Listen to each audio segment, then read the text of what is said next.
আমোহ পার্বতীপতে হর হর মহাদেব।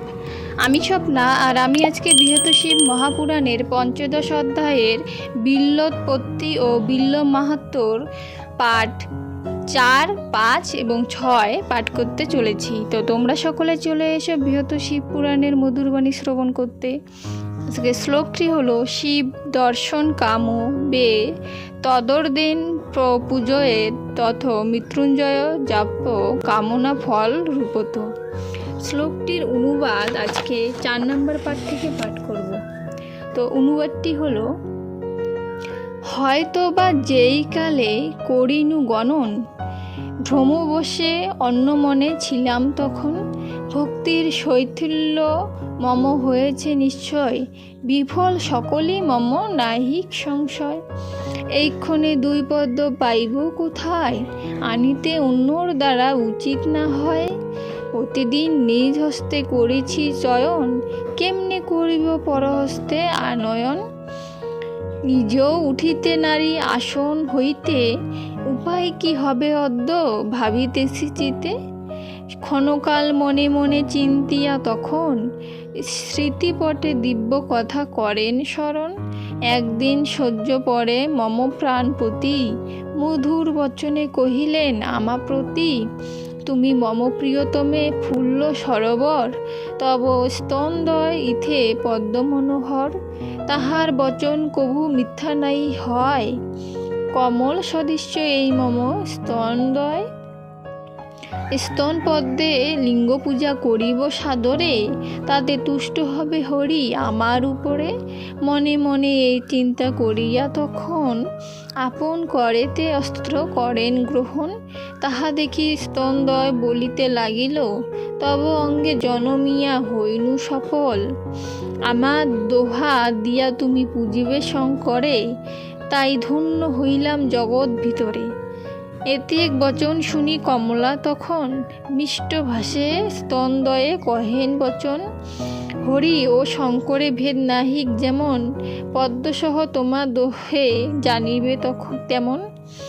2টি পদ্ম কম হইল শিবের পূজনে, তাহার পূরক হও তোমরা দুজনে। এত কহি বাম স্তন বাম করে ধরি, দক্ষিণ করেতে অস্ত্র লইয়া ঈশ্বরী। অকাতরে হাস্যমুখে করিয়া ছেদন, শিবের উপর তাহা করেন অর্পণ।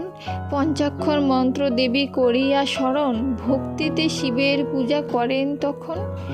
যে স্তন হরি পূর্বে করেন মর্দন, অবহেলে তাহা দেবী করেন ছেদন। যাতনা কিছুই বোধ না করি অন্তরে, হাসিতে হাসিতে দেন শিবলিঙ্গ পরে। অতঃপর অন্য স্তন ছেদিবার ধরে, উদ্যত হলেন দেবী একান্ত অন্তরে। লক্ষ্মী দেবী বাম স্তন ছেদন করায়, মহেশ্বর সেই কালে অতি দুঃখ পায়। অন্য স্তন ছেদিবারে বৈকুণ্ঠ ঈশ্বরী, যখন উদ্যত হন শিবে নমস্করি, মানে নমস্কার করি হবে হয়তো। অমনি মহেশ দেব দেব পঞ্চানন, স্বর্ণলিঙ্গ পরে আসি দিলেন দর্শন। শুভ্রবর্ণ শ্বেতকায় অতি মনোহর, ভস্ম মাখা নীলকণ্ঠ তিলোচন হর। জটাজুট শোভে শিরে সহাস্য বদন, কোটি তটে ব্যাঘ্র চর্ম অতি সুশোভন। নাগযজ্ঞ উপবীত দোলে গল দেশে, দেবী অগ্রে আবির্ভূত মনোহর বেশে। হস্ততুলি কমলারে করেন বারণ, না করো দেবী এ স্তন ছেদন। বুঝিছি অপূর্ব ভক্তি তোমার অন্তরে, তব মনোরথ সিদ্ধ হইবে অচিরে। যেই স্তন তুমি মাত করেছ ছেদন, পুনশ্চ হইবে তাহা পূর্বের মতন। অর্পিয়াছ স্তনপদ্ম মম লিঙ্গ পরে, বৃথা নাহি হবে তাহা জানিবে অন্তরে। বৃক্ষরূপে জনম লভিবে এই স্তন, শ্রীফল হইবে নাম করহ শ্রবণ। ধরাতলে চন্দ্র সূর্য যতদিন রবে, ততদিন তব কীর্তি ঘোষণা করিবে। আমার পরম প্রিয় হবে তরু বর, সেই পত্রে মম পূজা করিবেক নর। একমাত্র বিল্বপত্রে করিলে পূজন, পরম সন্তুষ্ট আমি হইব তখন। স্বর্ণেতে আমার লিঙ্গ করিয়া নির্মাণ, স্বর্ণ দ্বারা যদি করে পূজার বিধান। অথবা প্রবাল মুক্তা ইত্যাদি অর্পিয়ে যদ্যপি অর্চনা করে একান্ত হৃদয়ে, তথাপি পরম তুষ্ট না হব কখনো, বিল্বপত্রে পরিতুষ্ট হইব যেমন। বিল্বপত্রে গঙ্গাজল মিশ্রিত করিয়া মমলিঙ্গ পরি দিলে ভক্তিযুক্ত হয়ে, তারে আমি মোক্ষদান করিব তখন, আমাতে তাহাতে ভেদ না রহে কখন। ক্ষান্ত হও এবে দেবী সাগর নন্দিনী, জননী স্বরূপা তুমি হরি মোহিনী। মনোরথ পরিপূর্ণ হইল তোমার, তোমার অন্তর শুদ্ধ ভক্তির আধার। কমলা এতেক শুনি সানন্দ অন্তরে, ভক্তি ভরে স্তব করে দেব মহেশ্বরে। নম নম দেব দেব শশাঙ্ক শেখর, টিকারণ হেতু তুমি হও দিগম্বর। মন প্রাণ আত্মা আমি করিনু অর্পণ, সদা যেন ভাবি হৃদয়ে তোমার চরণ। পাপ কুটি নাশি তুমি হয়ে ত্রিপুরারি, মৃদু মৃদু হাস্য কিংবা যাই বলিহারি। তিলোচন কিবা শোভে মন বিমোহন, ধবল বিশ্বপরি কর আরোহণ। সৃষ্টি স্থিতি লয় কর্তা তুমি গুণাধার, কখন সাক্ষার তুমি কভু নিরাকার। ত্রিনয়ন হেরি তব ললাটের পরে, সূর্য চন্দ্র অগ্নি সব কিবা শোভা ধরে।